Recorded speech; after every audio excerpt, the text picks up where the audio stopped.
Healthy Holmes में आपका स्वागत है।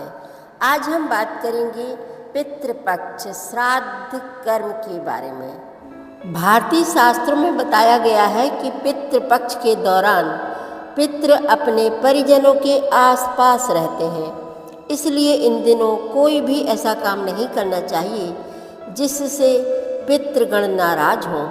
शास्त्रों में ऐसा माना जाता है कि पितृगण पितृपक्ष में पृथ्वी पर आते हैं और 16 दिन तक पृथ्वी पर रहने के बाद अपने लोक को लौट जाते हैं। क्यों किया जाता है श्राद्ध कर्म?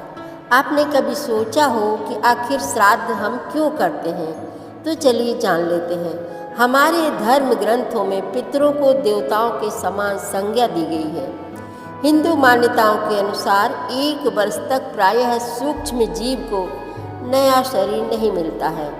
मोहवश वह सूक्ष्म जीव स्वजनों व घर के आसपास घूमता रहता है। श्राद्ध कार्य के अनुष्ठान से सूक्ष्म जीव को तृप्ति मिलती है, इसीलिए श्राद्ध कर्म किया जाता है। ऐसा कुछ भी नहीं है कि इस अनुष्ठान में ब्राह्मणों को जो भोजन खिलाया जाता है वही पदार्थ ज्यों का त्यों उसी आकार, वजन और परिमाण में मृतक पितरों को मिलता है।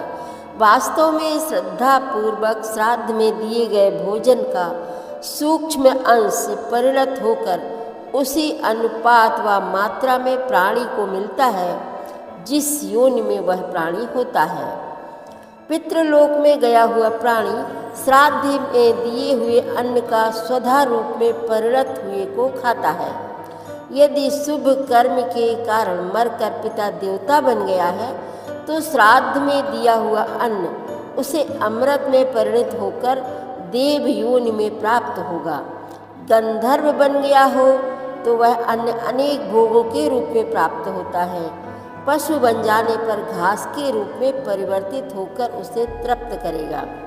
यदि नाग योनि मिली तो श्राद्ध का अन्न वायु के रूप में तृप्ति को प्राप्त होगा। दानव, प्रेत व यक्ष योनि मिलने पर श्राद्ध का अन्न नाना अन्न, पान और भोग्य रसादि के रूप में परिणत होकर प्राणी को तृप्त करेगा। सच्चे मन, विश्वास, श्रद्धा के साथ किए गए संकल्प की पूर्ति होने पर पितरों को आत्मिक शांति मिलती है। तभी तो हम पर आशीर्वाद रूपी अमृत की वर्षा करते हैं।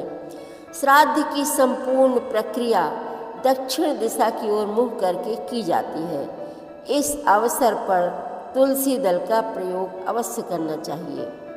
गया, पुष्कर, प्रयाग, हरिद्वार आदि तीर्थों में श्राद्ध करने का विशेष महत्व है। जिस दिन श्राद्ध करें उस दिन पूर्ण ब्रह्मचर्य का पालन करें। वैसे तो पितृपक्ष के पूरे 16 दिन पूर्ण ब्रह्मचर्य और सात्विकता का पालन करें। लहसुन, प्याज आदि तामसिक और मादक पदार्थों का सेवन ना करें, इनसे बचें।